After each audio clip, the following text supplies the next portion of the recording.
Welcome, ladies and gentlemen, to another edition of the DFS Report. It is Thursday, February the 27th. Hope everyone's having a fine Thursday afternoon. We have a massive 12-game slate on our hands today, Zach. So if you're ready, I'm ready to dive right in. Yeah, let's go ahead first into this one, man. This is it's going to be a crazy slate. We've got Sergei Bobrovsky starting for the Florida Panthers up against Zach's Edmonton Oilers, who will counter with Stuart Skinner. Piotr Kochetkov gets the nod for the Carolina Hurricanes, most likely, and likely going to be Ukko-Pekka Luukkonen for the Buffalo Sabres. It's going to be, could have been Jordan Binnington versus Logan Thompson, kind of the guy who started for Team Canada versus the guy everybody wanted to start for Team Canada, but we were robbed of that. We've got Charlie Lindgren versus Joel Hofer tonight. Sam Montembeault starts for the Montreal Canadiens. It'll be Alexander Georgiev for the San Jose Sharks. Andrei Vasilevsky, red hot, gets the nod for the Tampa Bay Lightning. It'll be Dustin Wolf for the Calgary Flames. Unconfirmed who gets the nod for the Boston Bruins, but we will see Ilya Sorokin for the New York Islanders. The Detroit Red Wings are expected to go with Cam Talbot up against Daniil Tarasov for the Columbus Blue Jackets. A preview of the outdoor game that's coming up in Columbus. You've got Alexander Nedeljkovic starting for the Pittsburgh Penguins. It'll be Sam Ersson for the Philadelphia Flyers. Unconfirmed who we see in Nashville tonight, but projecting to see Eric Comrie for the Jets. Obviously, tail end of a back-to-back for the Jets. And then you projecting to see UC Saros for the Preds. It's going to be Karel Vejmelka versus Marc-Andre Fleury in Utah. Then you've got Ilya Samsonov making 2 starts in a row for the first time. I think it's the second time this season. It'll be Peter Mrazek for the Chicago Blackhawks. And in the nightcap, we've got Lukas Dostal up against Artur Silovs in Vancouver, at least likely tail end of a back-to-back for the Canucks. I ended up playing a little bit more Vancouver last night than I said I was going to on the show. I also bet them at plus 150, and it was decent showing from the Canucks. Pretty boring game all in all, but they almost poo-pooed it away and ended up coming through in overtime. But yeah, I had a little bit of Heidel and Garland yesterday, which worked out fairly well, but not enough to make a huge difference for me. Zach, this is probably as exciting as it gets for you. We get to start at the tippy top with the Edmonton Oilers. I don't know if the show's ever opened with the Oilers, but they are plus 121 road underdogs tonight. 3.0 implied total for the Oilers, 3.4 implied total for the Panthers. So pretty high total game tonight. It opened a little bit closer to like minus 115, but Darnell Nurse out for the Oilers tonight. So the line moved a decent amount, about 20 cents in the Panthers' favor tonight. Let's dive right into the matchups. Both sides really, really rough. So kind of an interesting one, right? Really high total, 2 really good offenses, but both teams project or look pretty good defensively, at least with the way the lines are currently constructed. This isn't always the case specifically with the Edmonton Oilers, right? Some games, depending on what their line combinations are, look a lot worse than this. But I mean, this lineup, it seems like this is the lineup that they should stick with forever because it looks really good on paper. I will say that, a lot of these pretty much all these defensive metrics come with Darnell Nurse in the lineup. So I would downgrade the Oilers a little bit defensively tonight. I do have some interest in the Panthers in this one. Like, you said it last on Tuesday, like the Oilers have not played well coming out of the break. And then even their coaching staff called them a fragile group right now. So, vibes are far from high in Oilers town right now. So I definitely have some interest in this Florida side of things tonight. And I'm sure you do too, Zach. We'll get to you here in a second, but Florida 1 grades out number 11 at 20,000, seeing a decent chunk of ownership at 8%. And I'm still very interested in that Florida 2 line. I liked them a lot the other night. They're going to see a lot less ownership, half the amount of ownership of Florida 1. And they're also just $14,000. Sam Bennett on that top power play units looked really good. His shot volume has been insane. Samoskevich has been really good since moving up in the top 6. Rodriguez has decent shot volume. I think they're a pretty interesting kind of 14,000, mid-price line tonight that I'm certainly interested to get back to tonight. But, Zach, we haven't seen a whole lot out of the Oilers out of the break, but you've got Hyman, Nuge, and Connor McDavid back together tonight. We know how good they've been in the past. They're only 1% owned. Edmonton 2 coming in at 0.7% owned. Jeff Skinner, he basically gets like one chance a week to play in the top 6, usually performs pretty well, and then they're just like, see you later. Yeah, it's a weird situation for sure. I think we'll start with that Edmonton 2 line for me. Jeff Skinner bumped up there. He was a healthy scratch against Tampa Bay. Skinner's been great for a pretty good stretch of time here, dating back to coming out of the Christmas break. 1.74 goals per hour of ice time, 2.8 points, both at 5-on-5, the highest marks of any of the Oilers players. So he's finding ways to contribute offense, albeit, largely in a depth role. On that Oilers 3rd line most of the time. But, he gets the bump here tonight. I'll be totally honest with you. I'm not entirely sure how long this line is going to stick together tonight. It would not surprise me in the least to see somebody like Corey Perry maybe get bumped up there for Jeff Skinner. The big issue with this line is there's no real like net front presence. And that's something that, Chris Knoblaw was kind of talking about ahead of the game here today. So a little trepidation there for me when it comes to this second line, but they do look like they're in an okay enough spot. I mean, Skinner's been really productive lately. Leon Draisaitl, 10 goal lead in the Hart Trophy race right now. He's been absolutely incredible. And Victor Arvidsson, you're still getting a decent enough floor there in terms of the shot volume. The top line, excited to see these three guys back together here. Nugent Hopkins and McDavid both center eligible on DraftKings tonight, so make sure you're aware of that. If you are building around any of this top line for the Edmonton Oilers, I'm honestly not going to have a ton of the Oilers here tonight, which is kind of, a little bit against what I typically do here. I'll probably have 5-10% of each of these lines, mix them in a little bit, but it is a pretty tough matchup here for the Oilers. I mean, this is a stingy Panthers team. Obviously, you got the Game 7 narrative and the Cup Finals from last year as well. And this Florida side of things, like they look really good here. The top line of the Panthers, the fifth highest owned line here on the slate tonight. I've got some interest in them as well. I wrote up Sam Bennett as one of my top value play options here tonight at $5,700 in the center ice position. He's been just so good as of late. Like 44 shots on goal in his last 10 games is an outrageous number. Over his last 20, he's got 13.9 shots on goal per hour. That's the highest of any single forward on the slate tonight. Even like depth guys or guys who have played 20 or 30 minutes of ice time over the last 20 games. So pretty interesting game here. The matchups are pretty bleak, but I got a little bit of interest in both sides of this one. Yeah, and you take a look at the big board here in terms of the team trends. The Oilers have really struggled defensively in their last 10 games. So while, the current lineup construction looks better and the defensive metrics look better and makes the matchups look a little bit more difficult for the Panthers, for the most part, this is an Oilers team that has really struggled to defend as of late. 3.0 expected goals against per 60 at 5v5 is the worst mark on the entire slate tonight. The penalty kill has not been good either. The Panthers have the fifth best power play advantage. They're 11th best on the power play up against the 31st ranked PK. So I think there's a lot to like about this Florida Panther side. I bet them this morning before Darnell Nurse was ruled out. I do like this Panther side, and this new pricing makes 4-1 extremely affordable in this matchup. Just $20,000, $6,700 for Verhaeghe, $6,400 for Barkov, and $6,900 for Reinhart. Seems really, really nice. Obviously, still kind of difficult to find some value with the new pricing, but at $20,000, I think that line is a lot cheaper than they probably should be or have been in the past. And yeah, Florida 2, I think, is obviously a really nice pivot option as well. In terms of the Oilers power play, still really good. Obviously, 7th best over their last 10, but they run into a pretty good penalty kill tonight. 12th best penalty kill overall, the 14th best power play advantage. So any final thoughts on this one, Zach, before we get to game number 2, the Hurricanes and Sabres?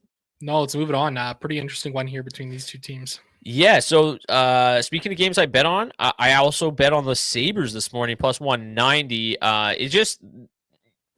bet on them, but I also really like the Hurricanes in DFS. And this kind of feels like a make or break spot for this Hurricanes team, right? Haven't been playing the best hockey.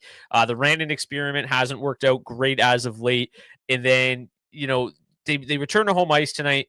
They put Svechnikov, Aho, Rantanen together. I think what's most notable, too, is, at least today, in line rushes, the Stahl line was line 2 with Martinook and Jarvis. And this kind of at least leads me to believe that they might lean on these top 2 lines a little bit more heavy than they normally do. And that might lead to more ice time for Svechnikov, Aho, Rantanen, get Rantanen back closer to the ice time he was kind of used to seeing in Colorado. And then maybe just a little bit less ice time for this bottom 6. Hopefully that's the case, because I think that would make a big difference. So kind of feels like a legacy game tonight for Carolina 1, maybe a breakout spot for them because they have the number 1 matchup score tonight. They're going to go head to head with Buffalo 1. As we know, we talked about with Anaheim the other night, Buffalo 1 really, really outstanding offensive metrics. I mean, through the roof good, but it's just pond hockey out there. Their defensive metrics are absolutely abysmal. So what we've seen from Svechnikov, Aho, and Rantanen together, really good numbers in terms of generating scoring chances, not quite converting. Basically, that's just been the Hurricane story for a number of years now. But I really like this matchup for Carolina one. They grade out really well. The matchup obviously being the best on the slate is super interesting. And then the pricing is also quite interesting. 21,000, obviously still fairly expensive, but 6,300 for Svechnikov, Aho 7,100, Rantanen 7,600 feels affordable. I really do think this is a breakout game. Another piece of information that makes them, even more interesting is you've got Shane Gostisbehere back on the top power play unit tonight. He is projected to be the highest owned defenseman on the slate at $3,600. Highest owned defenseman on the slate, but still not crazy chalk at 3,600. So really like mixing him in there as well with Carolina one. This feels like a great spot for them. And, not seeing a ton of ownership. The power play obviously has had its struggles, but the 5v5 matchup here is just too juicy to pass up. I don't know how much I'm going to get to that stall line on a 12-game slate. We kind of talk about it. They're more of a small slate target, but they've been excellent. I still think Jarvis one-offs make sense. The matchup for them is pretty good against the Buffalo Sabres second line, which isn't, as bad defensively as Buffalo one, but still pretty bad. So kind of a breakout game, I think, here for Carolina one. I think Buffalo one firmly in play as well. The offensive metrics are just a little bit too good to ignore. They grade out pretty well here, 14th best overall, seeing literally zero ownership tonight at 18,400. So a really interesting contrarian spot there, but I love Carolina one here. Yeah, I agree with you. I think they look like they're in a great spot. The Mikko Rantanen experiment, as you mentioned, not been going well. 8 games played so far with the Hurricanes, 1 goal and 3 points, only 25 shots on goal over that time. So his numbers have really taken a dip here, in the last couple of weeks since the last month, really, since that blockbuster trade happened. I think I'm comfortable getting to the field here on Carolina one. Probably be around 10% ownership on them. I think that's a pretty fair number for me to full stack these guys. I think I got a little more interest in this second line than you do, largely around Martinook and Stahl. You talk about being difficult to find good value guys. You're not really getting a lot of great value in that 3K range anymore for lineups. So they don't necessarily pop in terms of the projections or anything like that, but solid matchup here for them tonight. Their line stats are great. They're a duo that are consistently out there generating some offense, and I think they look a little bit better too when they got Seth Jarvis on that wing. Jarvis himself, he's been having a lot of success as of late. Over his last 20 games played, 2 goals per hour of ice time, 1.3 individual expected goals.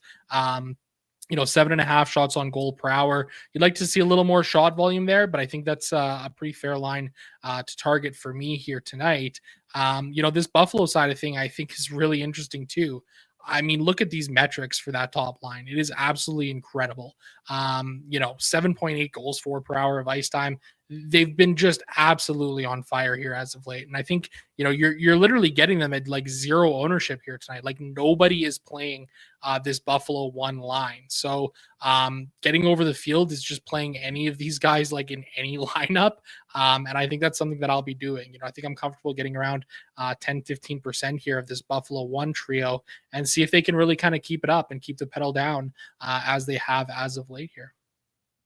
Yeah, I mean, the regression's probably coming eventually for this Buffalo team as a whole, right? 1.4 goals scored above expected at 5v5 over the last 10, shooting 13.7%. But, I'm happy to ride the hot hand tonight and hope it continues for one more game, at least when they're at 0% ownership. Again, in terms of the power play for this one, both power plays a bit of a struggle bus right now. Both PKs pretty good. Not great power play scores for either side. Game number 3, we've got the Washington Capitals and the St. Louis Blues. Was kind of looking like a game, kind of just a crumple it up and throw it away game this morning when you were going to have Logan Thompson versus Jordan Binnington. Now with Charlie Lindgren versus Joel Hofer. The total has come up a little bit. The Blues have just been playing in some really high-scoring games. We kind of crumpled it up and threw it away the other night against Seattle, and then the Blues just absolutely stomped them. So, could be a bit of a higher-scoring game. The pace isn't great. The matchups on the Washington side of things are pretty ugly. On the Blues side of things, kind of interesting. The top line grades out with a really nice matchup here. They're going to go head-to-head with Washington, too. That's the Pierre-Luc Dubois, Tom Wilson, and who's the third member of that line? Connor McMichael line. It's a line that has had, been together a lot this year, really good offensive results, but just, really bad in their own end. So we got a really nice sample size on that line, struggling basically the entire season. They're going to go up against the St. Louis top line, which the offensive metrics aren't spectacular, but they're not terrible. Obviously, you're coming off a massive game the other night with Robert Thomas, and then you pair him up here with Neighbors and Buchnevich. They're literally seeing no ownership. I don't know if I'm going to go right back to St. Louis tonight, but the matchup is interesting at 15,000 with no ownership. In deep tournaments, I might take a swing on them in one lineup. That's probably the extent of it for me tonight. And then on the power play, both power plays have been pretty good as late. Top 10, both penalty kills in the bottom third of the league. So both power plays set up pretty nicely as well. The Capitals do take a fair amount of penalties. So if you want to, the problem is the Blues just continue to kind of roll with just two completely balanced units and kind of sucks a lot of the fun out of it. But, you still got Buchnevich and Robert Thomas together on the top power play unit if you want to go the St. Louis one route. I tried to play some Washington the other day. It didn't work against the Flames. I don't know if I'm going to get back to them tonight because, these matchups look pretty bleak. The Blues grade out pretty well defensively with the current lineup. Over their last 10 games, they've been absolutely splendid defensively, just 2.3 expected goals against per 60. So I'm probably off this game for the most part, but might sprinkle in just a touch of St. Louis one. Yeah, I think I agree with you there. I think I'll probably mix in 5% St. Louis 1 and St. Louis 2. As you mentioned, like they've been just so great here as of late. It's worth mentioning like Charlie Lindgren is definitely not Logan Thompson this season. He's still having some success, 13 wins in 26 games played, 900 save percentage, 6.2 goals saved above expected. Pretty mediocre numbers really in the big picture here. I think this is a good enough spot where I'm comfortable mixing in a little bit of this St. Louis side. I don't hate the idea of getting to maybe just a sprinkle of Washington here as well. Alex Ovechkin hasn't scored a goal against Joel Hofer in his career, so there's an angle to play as we might be his last chance. Might be his last chance, right? So you can add another one to the record books there for Alexander Ovechkin. But I do agree, not a ton of interest here in this game from the Washington side. Pretty bleak matchups for them all around. Ovechkin does project quite nicely tonight. The 9th best forward projection. He does 8 goals and 13 points in his last 8 games. So he would probably be like a one-off option for me. I don't mind getting to some Ovechkin, just so fun to watch right now as he, continues to chase down Wayne Gretzky. But I just overall this game doesn't look all that appealing. Montreal, San Jose could be some fireworks in this one. Montreal really high, implied total 3.6 minus 206 home faves, 2.5 implied total for the San Jose Sharks. You might have seen it earlier when I popped up the full chart here, but Montreal won highest projected ownership on the entire slate tonight. We talked about them being really, really cheap the other night. The prices come up a little bit tonight, but still just 18,200 feels really easy to get to them there at $6,900 for Caulfield, $6K for Suzuki, $5,300 for Slafkovsky. Most of the ownership coming in on Suzuki and Caulfield. Matchup-wise, obviously great, right? They're going to see a lot of that Macklin Celebrini line, sprinkle of the bottom 9, basically a 50-50 split between them. You've got that Celebrini line is, below average defensively, not great, and then the bottom 9 is pretty atrocious. So good matchup most of the night here for Montreal 1. The 5-5 match metrics are pretty solid. 4.1 goals for per 60 is obviously impressive. They played a healthy amount of ice time as well. The power play sets up as the number 2 power play unit tonight as well, and they've got they fully correlate on that top unit. So a lot to like, I think, about Montreal 1 tonight. Maybe pairing them with Lane Hudson could be a strong option. They are going to see a decent amount of ownership, but it's nothing crazy. Excuse me, at 18,200, it's super affordable. You can build around them quite easily. So I'm in on Montreal 1 tonight for sure. Yeah, I am too. I think this looks like a great spot for them. Yuri Slafkovsky coming in with the lowest ownership of the trio here, just 3.3% projected right now. Shout out to our friends at Roto Grinders for providing us with those ownership projections. But, he's been fairly solid as of late here. 1.1 goals per hour over his last 20 against 1.1 individual expected. Kind of shooting the lights out right now over his last 20, 18% shooting percentage. So might be an option there to kind of mix him into your lineups as well. $5,300 kind of seems to be the new mid-range price right now, which he is falling into there. So, I don't mind getting down to a little bit of this second line as well. The line stats obviously are pretty bleak here, but Patrick Laine is looking fairly solid here from a projection standpoint. The matchup for them is pretty great here tonight. So I don't mind sprinkling them in a little bit as well here. With Laine, obviously you got him up there on the top power play unit as well. And the Habs have the second best power play matchup on the entire slate here. So I don't mind getting to a little bit of Laine as well. Similarly to the field, coming in around 10% right now. We talk about Macklin Celebrini just playing unbelievable. I don't mind getting into San Jose 1 either. The matchup a little bit more, not the best, but they are going to see 42% of their ice time, but roughly 50% of the ice time against that Suzuki line, which does tend to get in a little bit of a track meet. Suzuki, obviously, the defensive metrics probably would be a little bit better if he wasn't going up against the opposition's best all the time. But this is a good spot for Celebrini, I think, too. I think this game could get fairly high scoring. That feels like the only line really capable of doing any damage for the Sharks right now. Celebrini just loves to shoot the biscuit. They grade out 15th best. They're seeing about half the ownership of Montreal one. Eklund, 5,200. Celebrini, 6,900. And Toffoli, 5,600. Probably similar to the field here, 5-10%, nothing crazy for me. But I do think San Jose one's in an interesting spot. And, I think it speaks volumes here. They're ranked 15th overall tonight. The other three lines, 65th, 70th, and 84th. So they're the only line really capable of doing much of anything. Sharks power play tonight, 23rd over the last 10 games, 15th best advantage overall. Any interest in San Jose 1?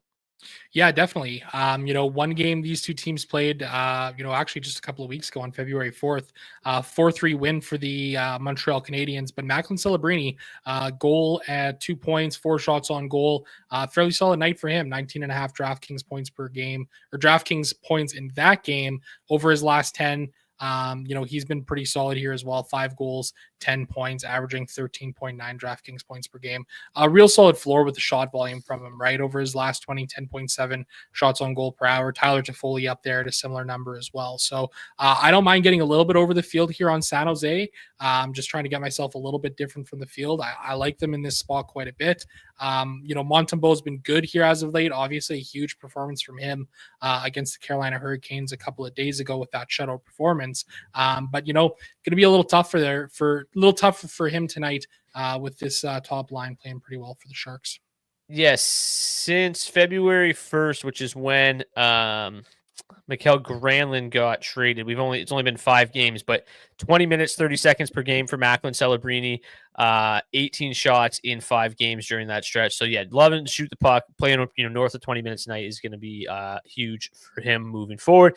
The Lightning and the Flames. So the Lightning are playing some of the best hockey in the NHL right now. I think it's safe to say that the Jets and the Lightning are the two hottest teams going at the moment, both playing splendidly.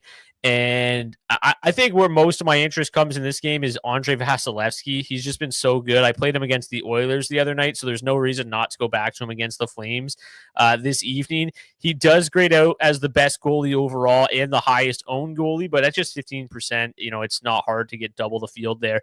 $8,100 in this matchup feels just terrific. So Vasilevskiy is by far and away my favorite goalie tonight. He looks like an absolute lock.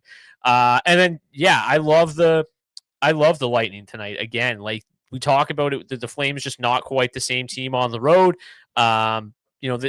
To their credit, they looked pretty good in Washington the other night and made me kind of look silly. But this top line for Tampa has been just red hot.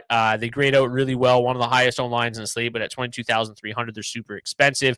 The second line, I always love to get to Hagel and Cirelli. Cirelli really affordable at $4,800. You still got Hagel on that top power play unit. Both of them have pretty good matchups tonight. Both of them have outstanding line stats on the season. Both of them play at an absolute ton. So I'm very comfortable getting to a lot of the Tampa Bay top 6 tonight. Obviously, Dustin Wolf's played pretty well, but we've talked about the Flames as a whole. We've also talked about Dustin Wolf's home and road splits so far this season. If you need a quick reminder, he has a .925 save percentage on home ice and an .888 save percentage on the road this season. So not quite the same goalie away from Calgary.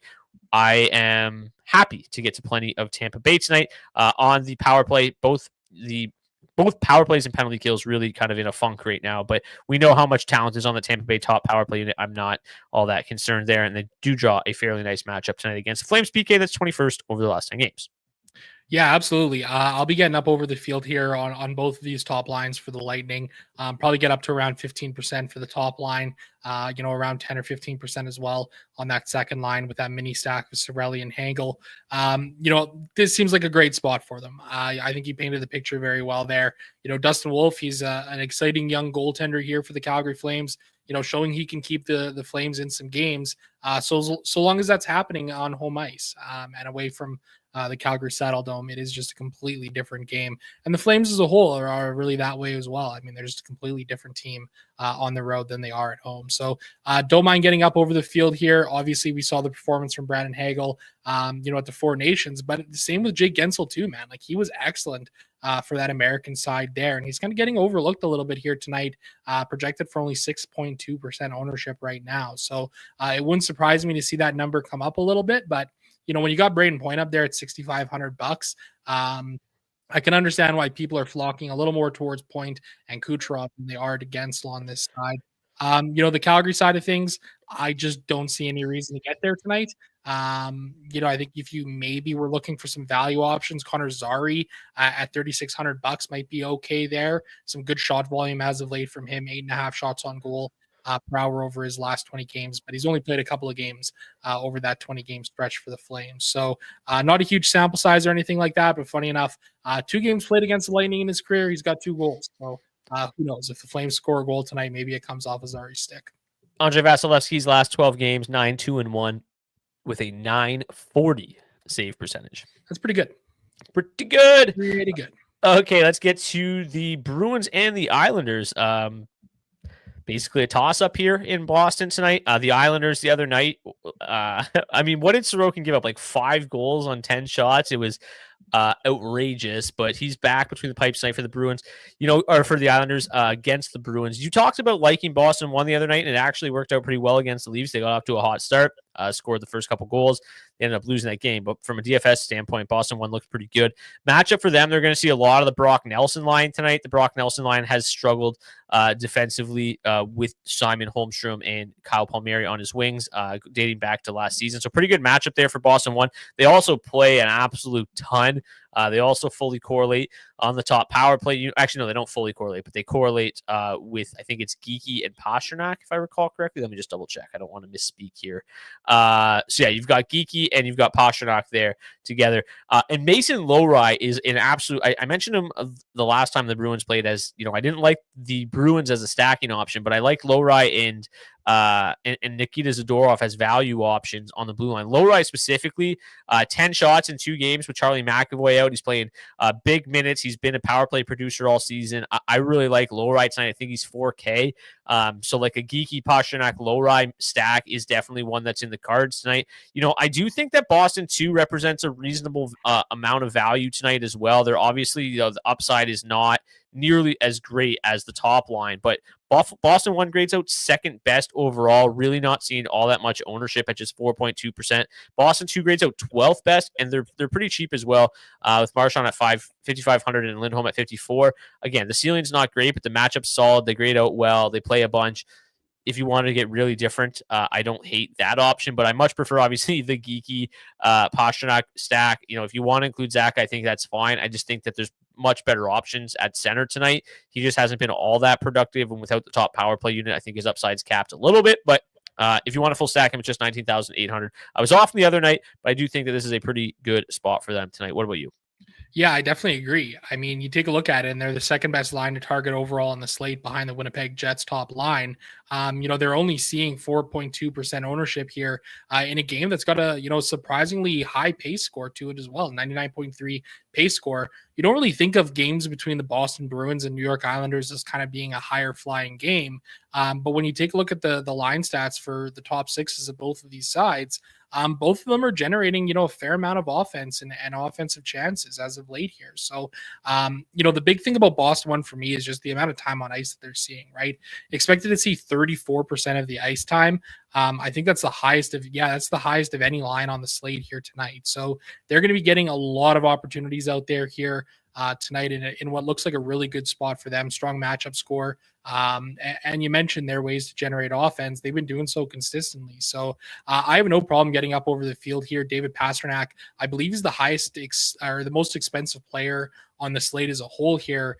coming in at $9,000. But man, like he has been just on an absolute heater here. Even over his last 10 games alone, 8 goals, 18 points, averaging 19.3 DraftKings points per game. He's been just absolutely incredible as of late here. Bit of a shooting heater for him, 20.5% over his last 20 games played, but he's also shooting the pill a ton, getting back to that true pass to form that we know, 11.7 shots on goal per hour over his last 20 games.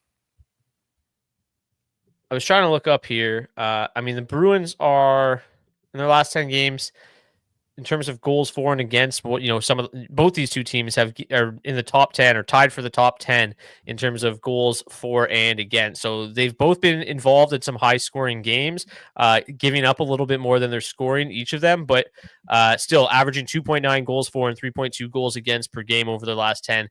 They certainly haven't been super low scoring on either side. So I prefer the Bruins side of things tonight. The Islanders top line grades out 20th. Lee, Horvat, and Duclair, they're going to see a decent chunk of ownership. Their underlying metrics are quite strong. I just don't like them as much as I do the Boston side of things, but they do draw a fairly good matchup up against that Lindholm line, which we know has struggled to, slow down the opposition in terms of generating chances, but they've done a good job of keeping the puck out of their net thanks to some good goaltending. But I do think the Islanders top line's in an okay enough spot as well. The problem is they just do nothing on the power play, so I think their upside is a little bit capped this evening. So do you have any interest in the Islanders? A little bit. I think I might get there on that top line around 5%. Bo Horvat, interestingly enough, 21 games played against the Bruins in his career, 10 goals and 21 points. So I think I'll get there like 5% on a mini stack of Lee and Horvat, but nothing much beyond that for me. They rank 20th, but if you look at lines that are $16,000 or cheaper, they're like the 5th best in terms of, kind of mid-price line. So it's not the worst option if you need a line stack in that range. Detroit and Columbus, obviously, the Red Wings have been playing very well. Offensively, the power play continues to be electric. The Blue Jackets, not necessarily the best defensive team in the league, 2.99 expected goals against per 60 at 5v5 is the second worst mark on the slate, second to only the Edmonton Oilers. The Red Wings are the same boat, not very good defensively at 5v5 as of late, but they've been getting tremendous goaltending. With Daniil Tarasov getting the start instead of Merzlikins, I think that my interest in the Red Wings perked up even further. This top line is going to see a ton of the Adam Fantilli line tonight, 63%. And that Fantilli line has really, really struggled defensively. They've done a nice job generating offense, but on their own side of the ice, they've given up plenty, especially of the high danger variety, 15.9 high danger chances against per 60 up against the Red Wings team that does a very good job at generating high danger looks. So this looks like a really, really nice matchup for Detroit one tonight, a line that's just played absolutely spectacular as of late. Red Wings number one power play overall over the last 10 games up against the 18th ranked PK. Overall, that's the 4th best power play advantage of the night tonight. So really like getting to Detroit 1 specifically. I don't mind Detroit 2. Their matchup is still pretty good. The underlying metrics are somewhat underwhelming, but DeBrincat and Kane, I think, are fine if you want to include them, maybe with Moritz Seider for a bit of power play correlation. I think with Tarasov getting the start tonight, I like the Red Wings quite a bit. I don't think that it's biased to say that. Tarasov has not been very good. If you date back to the start of October, which is, he's only started 9 games since then, he has an .871 save percentage. That being said, he has, he is capable of putting forth strong performances. Like he kind of just has these random outlier games where he just goes nuclear. In his last 4 games, he does have a .921 save percentage in January. So it is possible that he plays well. But he also has these absolutely massive blow up games. And I do think Detroit on home ice, the Blue Jackets with their road woes, I like the Red Wings quite a bit in this spot. I don't mind getting to the Columbus side of things. I think that this is going to be a pretty high scoring game. You take a look at, let me just pull up this entire game. The pricing was outrageous on Columbus the other night, and that kept me off of them. And it's still pretty expensive. It feels like it's come down a hair, but they're still $19,300, the exact same price as Detroit won. And I just feel much better about the Red Wings top line than I do Columbus. But that being said, Zach Werenski always seems to find success against the Red Wings. And if he's finding success against the Red Wings, there's a pretty good chance that that power play unit in Columbus 1 is finding success as well. Yeah, absolutely. I'll start with the Detroit side of things here. For me, I'm pretty much all in on Detroit one here tonight. I think they look like they're in a great spot. I'm going to be well over the field on this top line. I mean, only 3.4% ownership right now. I think I'll easily get up to 15% here on this top line. I wrote up Marco Casper as one of my top value play options here tonight. Doesn't have the strongest projection or anything like that here, but this spot as a whole for this top line is excellent. He's seeing legitimately no ownership, coming in at under 1% right now. And over his last 20 games, like he's been really productive. 1.5 goals per hour of ice time, 3.1 points per hour, 7.6 shots on goal per hour. He's been great. I think he finds a way to help contribute to this offense here tonight for this top line. I really like them. The price point's okay at $19,300. I think I'm going to have to force myself to play a little bit of Detroit too. It feels like every time I play Detroit 1 as of late, they do fine, but Detroit 2 ends up scoring all the goals for some reason. So I'm going to have to mix in a little mini stack there, a little DeBrincat Kane cider mini stack, get some power play exposure there. I like that as an option here tonight on this slate as well. This Columbus side of things, I don't really know where to go here. I mean, I guess the part of the issue here is that they are on the road tonight. We know the home road issues that the Blue Jackets have seen this season. I do agree with you. Like I kind of talked about this the other night. Like I think most of my Columbus exposure is going to come through Zach Werenski. So it's probably going to keep me off of really full stacking this Columbus one line with Werenski just because of how expensive they'll be. But I don't mind the idea of a couple of little mini stacks there. Fantilli, Marchenko, those are the guys who have been really driving the offense mainly for that line as of late here. Yeah, we talked about maybe the road splits ending when they had 2 big games about a month ago. They scored 5 against the Leafs. They scored 4 in like a blitz against the Hurricanes. But since then, they have just 10 goals in their last 4 road games. So still struggling to find the back of the net away from Columbus. As I mentioned, the Red Wings power play is 4th best tonight. The Blue Jackets power play has been ice cold, 32nd in the league over the last 10 games. Okay, we got the Penguins and the Flyers again tonight. Another toss-up game. We talked about not really liking this game as a whole the other night outside of a little bit of Philadelphia 1. And they had a legacy game. They absolutely went bananas. And, I don't think anybody's probably touted Philly 1 as much as we have this year. And I don't even think we thought that they had that kind of upside. They were just insane. I think Cates had 4 points. Forrester had 4 points and Brink had 3, something like that, if I recall correctly. One of the lowest event games of the night. I think it's a lot of the same. It's the best matchup in this game for the Cates line. They're going to see a lot of Philadelphia 2, Philadelphia 1 and 2, both not very good defensively. Cates line gets a ton of run. Their offensive metrics aren't spectacular, but they're solid. Just what brings me back to Philadelphia 1 tonight is just that they're still super cheap, right? They're only 13,500. It's hard to find lines that cheap that are have as much upside as obviously they do. We now know that they have that ability. They're seeing literally no ownership. If you want to stack one of these super expensive high owned lines like a Tampa 1, I think Philly 1 running it back the other way is a nice fit. And then obviously Rasmus Ristolainen, the top power play quarterback for the Philadelphia Flyers. I don't know what year it is that fit, but it's working. That's he's got a bomb, and hopefully he keeps unleashing that bomb. He is projected to be one of the higher owned defensemen on the slate tonight at just $3,700, but I think he's in a really nice spot as well on the Philadelphia side of things. So that's probably the extent of my exposure to this game yet again, and hopefully it works out yet again. How about you?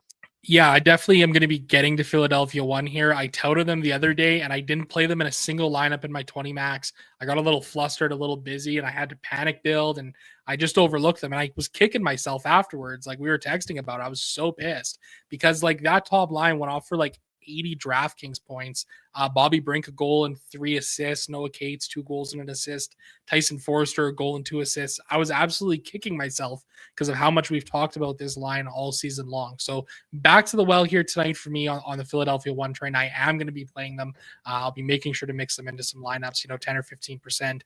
Again, some reasonable pricing here on these guys, and legitimately nobody is playing them here tonight. I think I'm okay to mix in a little bit of Pittsburgh 1 here as well. Maybe look for them to have a bit of a bounce back performance. Sidney Crosby, just tremendous against Philadelphia his entire career. 89 games played against the Flyers, 56 goals and 133 points, averaging 1.5 points per game. So fire me up on a little bit of Pittsburgh one here as well, and a bit of a revenge spot because of what happened the other night. Yeah, I mean, they combined for like 90 DraftKings points the other night. Now you're going to play them. They're going to combine for probably 0 tonight because that's just the way it works. But I mean, it doesn't feel quite as chasey because we literally recommend them every single time they play. So it's not like, oh, they had a big game. Now they're a good play. We've been playing them for months, and it's worked more often than not. And they're $13,000. I don't mind Pittsburgh one. The matchup's not great, obviously, but 31% of the ice time. Offensive numbers have been outstanding. The power play matchup for them isn't ideal either. Either is it for the Flyers, which is why mostly off this game, I just think there's better spots. But yeah, I don't mind mixing Pittsburgh in a little bit. Winnipeg and Nashville. You had Luke Shen come out and say, like, I don't know if I've ever played a team that just can't score, like the Nashville Predators can't score. So Luke Shen did the hard work for us. We've been saying for a while that this team is just Jekyll and Hyde, and they can't score more often than not. And now they run into a Winnipeg team that's won 11 in a row. Lucky for them, they avoid Connor Hellebuck. But yeah, if their own teammates are saying they can't score, then I know for sure they can't score, and I'm just not going to play any Nashville until further notice. I am interested in Winnipeg one. As you mentioned, the top line grades out as the number one line to target overall tonight. The back-to-back not factored in here, but at 20,900 feels like a nice price tag. The ownership is egregiously low, especially on Gabe Vilardi. It looks like a good spot, right? The matchup here pretty solid. They're going to see a lot of the top line, a lot of the fourth line matchup there is great. That top line has struggled defensively all season with O'Reilly, Forsberg, and Marchessault. So yeah, it looks like a really good spot here for Winnipeg one to have another big game. They were solid again last night. And then, as we always talk about with Winnipeg one, I usually only play them when they also have a good power play matchup because that is largely important for them. And funny enough, they had literally a 4-minute power play yesterday that ended up turning into a full 2-minute 5-on-3 in which they didn't score a goal. And then they didn't score after the 5-on-3 expired for the remainder of the 4-minute power play, and they still had a big night. So had that power play converted once, twice possibly, it could have just been an absolutely slam game, which would have been nice for me and you. We were very heavy on Winnipeg one over the field last night, and it looked good early and just Colorado one expectedly came in and just nuked the slate. But yeah, really good power play matchup against tonight. Third best power play over the last 10 games up against the 24th ranked PK. It's also a Predators team that's pretty undisciplined.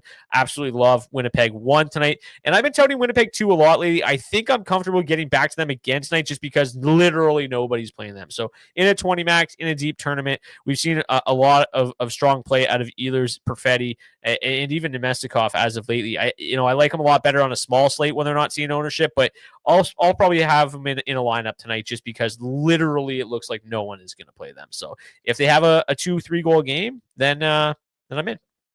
Yeah, absolutely. They're going to see a good chunk of ice time against that top six of the Nashville Predators, who have been absolutely horrendous defensively here. Even with Ryan O'Reilly up there on that top line, somebody we've thought about for a very long time as one of the top defensive centers in the game. Not even he can help this Nashville Predators top line play good defensive hockey right now. So they're an absolute mess. I have no interest in playing the Nashville Predators whatsoever here tonight. I'll be at zero ownership on them in terms of their forward group. Defensively, a little bit of a different story. No Roman Josi, going to be out with an upper body injury. There's some really interesting value options on this blue line here for the Nashville Predators tonight. I wrote about Justin Barron and Nick Blankenberg as solid options, sub 3K. Pretty difficult to kind of find guys in those price ranges. Barron, going to see him on that second power play unit there. Not that we're really expecting anything offensively from the Predators here tonight, but I think some of these cheaper options on the blue line are some decent plays to find some salary relief. In terms of the Jets, yeah, man, fire me up. All in on that top line. Similar to Boston one, where just not seeing enough ownership commensurate with the matchup and what they've been able to do as of late here. So no problem getting different from the field here and hammering this Winnipeg Jets side. I mean, we kind of skipped over this part, right? No Roman. Look at this blue line. It's horrific. Terrible. It's terrible. Horrific. And they've given up 3.6 goals against per 60 at 5v5 over the last 10 games. I mean, this blue line is god awful, but I do agree. I mean, when you go to the projections, there is some value to be had because you're going to have guys like Justin Barron at $2,800 playing over 20 minutes. Nick Blankenberg over 20 minutes. Our guy Mark Del Gaizo is probably going to play close to 20 minutes. He's projected for 18 at minimum price. So yeah, there's some value to be had there on that blue line. But yeah, it's a horrific looking blue line. If you guys didn't see it, if you do for whatever reason want to play the Nashville Predators tonight, they're going to go with 5 forwards on the top power play unit with Gustav Nyquist replacing Roman Josi. Whoa. Fun. Utah and Minnesota, 3.3 implied total for the Utah Hockey Club, 2.5 implied total for the Minnesota Wild. Seen a lot of good stuff out of the Utah Hockey Club as of late. Don't really know if this is the matchup to be chasing that, but the second line has a slightly better matchup than the first line. Pace-wise, not great. The second line also has better offensive numbers than the first line. This Rossi line has really struggled defensively with Boldy and Zuccarello on his wing. So 40% of the ice time for Utah too against that line. They're also going to see about 34% of their ice time against the second line for the Wild, which is just slightly above average defensively. So pretty decent matchup there for Utah too. With Marc-Andre Fleury getting the start, I could kind of understand getting to them and hoping that they stay hot tonight. But for the most part, I don't think I have an overwhelmingly high interest in this game. Minnesota 1 still grades out 10th best. This game as a whole, though, seeing basically no ownership. But Barrett Hayton, 4,500. You talked about him last on Tuesday about how hot he's been. Dylan Gunther's obviously been spectacular at 6,600. So I don't mind sprinkling that little mini stack in a little bit. I still think Sean Jersey and Mikhail Sergachev are strong plays in the blue line. Their price tags are still pretty affordable. Let me just bring them up here since we're talking about them. So Sergachev 5,100 is a great price tag, and then Jersey 4,100 is an even better price tag. So I don't mind sprinkling in a little bit of Utah kind of minis or one-offs, but overall this game doesn't draw too much attention for me. How about you? Yeah, I agree with you here. Got let down pretty hard by Utah against Chicago a couple of nights ago. So not really feeling the greatest about going back to them. They do look like they're in a decent enough spot, though, that I will get back a little bit here with this Utah 2 line of Hayton, Dylan Gunther mini stack. Pretty reasonably priced for both of these guys right now. I think it's an okay enough spot. I'll probably sprinkle a little bit of this Minnesota 1 line here as well. The problem is that both of these teams have been really good defensively as of late and really not scoring a whole lot offensively. So I don't really see this as a game where you necessarily have to go crazy or anything like that. But like I said, I might be at 5% on Utah 2 and 5% here on Minnesota 1, just to get a little exposure in what seems like okay enough spots. Did you see the shot attempts in that Utah game the other day? Like, they probably should have had a better result. Total shot attempts were 93 to 39. Yeah. Utah generated 52 scoring chances for in all situations, nearly 5 expected goals. What's even crazier is they had 69 shot attempts and 40 scoring chances at 5v5. They just absolutely shit stomped them and only scored 2 goals. It was pretty unfortunate from a DFS standpoint. In terms of the power plays for this one, both power plays have been pretty decent, top half of the league. The Utah PK has been abysmal as of late. So Minnesota has the best power play advantage tonight, but I mean, you could go to them, I guess. But again, that feels more of like a late slate play than a main slate play for me.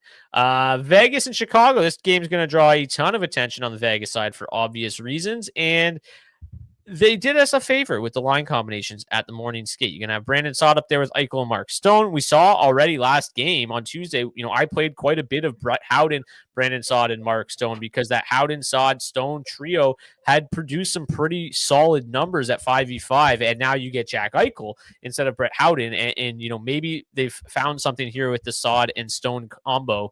It would be interesting to see what they're able to generate tonight. But then they also put Dorofeyev, Hurdle back with Victor Olofsson. We know how solid that line has been. Lot to like here, obviously, about the Vegas side of things against Chicago. We just talked about the Chicago Blackhawks giving up all of those shot attempts, all of those scoring chances against Utah. Now they go into Vegas, where things are probably about to get real for them. We saw the images of Connor Bedard looking, I guess you could probably say, lifeless in the penalty box. Seth Jones just calling the team out, saying they haven't literally improved at all since game 1 of the season. I would say vibes are pretty low in Chicago right now, and this is a good spot for Vegas to just absolutely steamroll them. Saad at just 1.5% ownership, I think, is super interesting on that top line at $4,200. Full stacking them at 18,400 is something I'm going to be doing tonight for sure. And then same thing with the second line. More interested in the Dorofeyev Hurdle mini stack. Maybe Hannafin in the mix as well to get some power play correlation. But at $4,400, I'll probably mix Olofsson in as well. 16,500 to full stack them. They're both projected to be the highest, two of the higher owned lines on the entire slate. But it's still the ownership. It's not crazy chalky by any stretch. Second and third best, second and third highest owned lines on the slate at 9.3 and 8.7 average ownership. So yeah, I'm certainly going to get north of the field on both of these lines. I think they're both in outstanding spots. The power play, isn't in quite as good of a spot, but doesn't really matter. The 5v5 numbers here, obviously insane. The matchups are just ridiculously good. Top line's going to see a mix of the top six. The second line's going to see a mix of the middle six. Let's bring up the defensive metrics for the Chicago Blackhawks, and they're awful. Shocker. Top line for the Golden Knights grades are a little bit better. Second line's been really solid for as of late.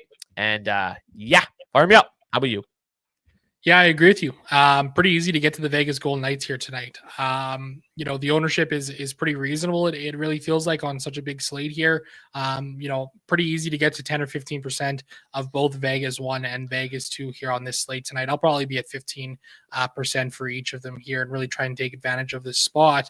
It does look really bleak right now for Chicago. You had Seth Jones after that Utah game coming out and dunking on his team. And it's just a really ugly scene there overall in Chicago right now. So, you mentioned Brandon Saad. I mean, he's been looking really good so far since he came over and signed with them after his tenure with the St. Louis Blues. Came to a crashing close, 2 goals, 3 points, 12 shots on goal in 6 games so far for him. That ownership number, 1.5%. I'm expecting that to climb up there, probably up around that 8 or 9, 10%. I think that ownership number is still from Roto Grinder's morning update before Saad was moved up to that top line. So just something to be cautious of there, just in terms of the ownership number tonight. Let's get to the final game of the evening. You've got the Anaheim Ducks and the Vancouver Canucks. Not all that exciting. I probably don't have a ton to say. Both teams not generating a lot at 5v5. Both teams, at least the Canucks are pretty good defensively. The Ducks are not. The Ducks also don't do anything on the power play. Vancouver PK is really good. Not really a whole lot to talk about in this one. The matchup is pretty good for Vancouver 1 and Vancouver 2. Matchup's pretty good for Anaheim 2. In terms of the overall, where are they? In terms of the overall grading for each of these lines, we have Anaheim 1 grading out 9th best. Obviously, really good 5v5 metrics from them. To me, I think that I'm probably okay getting back to Philip Heidel, Connor Garland, Dakota Joshua, probably mostly just Heidel and Garland. I think they look really good. Their price is really affordable. Heidel's really just been their best player as of late, obviously, besides Quinn Hughes. Getting Quinn Hughes back helped last night. You've got you had Heedle on the second power play unit last night with Garland and Hronik. Kind of a funky looking top power play unit. They basically split time fairly evenly though. So, but yeah, I'm probably grasping at straws here. This is probably more of a late slate target for me. On the main slate, I probably won't play much of this game at all. Outside of a few maybe one-offs, I still think Jackson the Combs a fine play and stuff like that. But full stacking in this game is probably not something I'll do a whole lot of. How about you? Yeah, I don't disagree with you there at all. Status quo for me with the Vancouver Canucks. I really don't want to play them. Maybe I'll mix in a little bit of Quinn Hughes tonight, $6,800. It is worth noting too, like he could see a little bit of limited ice time, which is what they said last night when they put him in against the LA Kings after the lineups locked, which was like the most infuriating thing in the entire world last night. Still ended up playing 21 minutes last night. Quinn Hughes did. So I think I'll get there maybe a little bit with Quinn Hughes and maybe some mini stacks of him and Pettersson or him and DeBrusk. Maybe tonight's the night for Elias Pettersson. I don't 18 games played against the Ducks in his career, 7 goals and 20 points. So he's had some success there. Maybe tonight's the night he can finally break through. But Philip Heedle's love to play against the Anaheim Ducks too, like so many people do. 9 games played for him against Anaheim in his career, 2 goals and 7 points. So I don't mind going that route as well. I think when it comes to Anaheim, I'll probably be getting there a little bit, 5, maybe 10% on that top line.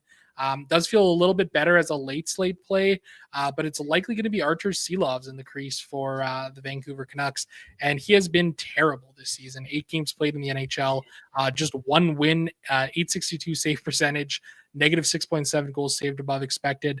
But I think for me, most of my Anaheim ownership is honestly probably just going to come through Jackson Lacombe.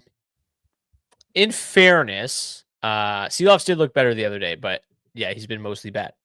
I don't mind Mason McTavish either. We just talked about how that second line's got a really good matchup tonight.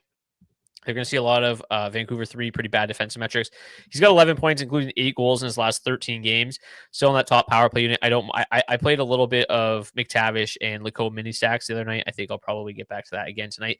But speaking of that, we got to get going here. We got to start building some lineups. We're an hour and 15 minutes away from lock. So let's talk about some other defensemen outside of Jackson Lacombe, because we could do that all day. Speaking of best value plays, Jay Wallman, Jackson Lacombe, Erik Karlsson, grayed out as the best values overall. I talked about Sean Durzi already. Gustav Forsling, always a great play in my opinion. His price tag is always just not as high as it should be. Shane Gostisbehere, easily one of the best plays. Same with Rasmus Ristolainen, both on the top power play units for their respective teams. We talked about the Nashville defensemen already. Some of these Vegas guys have additional value now, right? The Braden McNabbs, the Noah Hannafins. They're better plays now with Shea Theodore out of the lineup. I don't mind getting to them.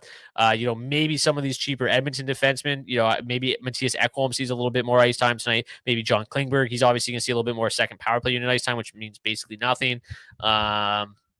Anybody that really sticks out to you, Zach? No, I think you pretty much covered it, to be honest with you. Just one name I'll throw out there. Nikita Zadorov. I like him at $3,500.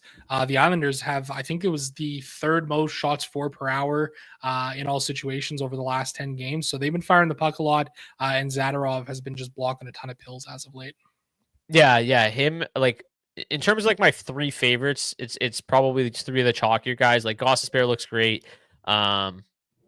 Lowry looks great. Ristolainen looks great in that kind of $3,000 range. And then, if you need to go a little bit deeper, here are the top options there. You played some Jaden Struble the other night. He's on the top pair. I don't know. He's a bit of a shot block king, projected for 1.2, 18 minutes tonight. But let's get to the goalies. We've already talked about Andrei Vasilevsky being just kind of far and away the best option overall.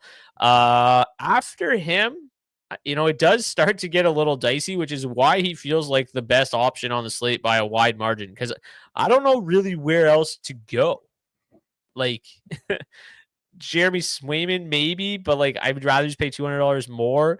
Eric Comrie, maybe, but I'd rather just pay $200 more. Sam Arison feels fine at $7,600. Maybe Sorokin in a bounce back spot. But like it's pretty bleak. It kind of just feels, I don't mind Dostal at $7,300. Ukko-Pekka Luukkonen, like I like Carolina tonight a lot, but at $7K, he's obviously got the chance to see a shitload of volume tonight. I could kind of get that one. But man, Vasilevsky just looks so good compared to the rest of the field here. Yeah, he certainly does. It does get pretty ugly here, I think, for the goaltenders. Stuart Skinner looks like a pretty solid value option at $7,400. A lot of volume tonight. He's a guy who I always feel does better when he sees a little bit more volume than less volume. So could be an option there. One other name for you too, Brock, $6,900 Peter Mrazek. Oh, goodness. 8 games played against the Vegas Golden Knights in his career, 5 wins, 274 goals against average, 911 save percentage. Been a bit of a Mrazek whisperer so far this season. You have. I was just going to say, every time you do this, he plays great. So there goes the Vegas chalk. You just killed it. I think I'll be sprinkling him into a couple of lineups here tonight. Well, there's your chalk buster. You nailed it. You have. I swear to God, every time you've brought up Peter Mrazek and him having good numbers against a team, he's just like, oh yeah, I remember I only like playing against 4 teams in the league. And Zach makes sure to remind everybody when those are. Okay. We do not have a DFO head-to-head today, but if you want to get an opportunity to pick up some DFO swag like this hat here, you can participate in our hat trick pick challenge. If you want to participate in your hat trick pick challenge, you just have to drop a hat trick pick in the comment section of the video on YouTube. And if your player scores a hat trick, we'll get you a $25 gift card to Nation Gear. You can pick up some DFO swag. If a player scores a hat trick and nobody picks them, we will raffle off to anybody who commented a hat trick pick. So, Zach, I don't even know who won yesterday, so I'm going to go first because I'm selfish like that. And I'm going to go with Dylan Larkin. Oh, there you go. Not bad. I'm going to go with David Pastrnak. Pretty good picks. Again, if you want to participate, hat trick pick challenge in the comment section, not the live chat. And that's going to do it. While you're there, make sure you smash the like button as well if you're watching on YouTube. And shout out to our friends again at RotoGrinders for providing projected ownership for today's show. If you want to get $20 off your first month of RotoGrinders Premium, you can do so by clicking the link in the description of the video on YouTube. Also in the description is the link to our DFO DFS Discord. Community is growing every single day. We drop in all the late slate breaking news so you don't miss a thing. Keep those lineups up to date. Yesterday probably made you take Quinn Hughes out of the lineup, and then you were tilting when he wasn't in your lineup, but he didn't pop off, so it really didn't matter. That's going to do it for this edition of the DFS report. Much smaller slate tomorrow. Best of luck tonight. Hopefully you return with more money in your bankroll tomorrow than you had tonight. Until then, cheers. Cheers.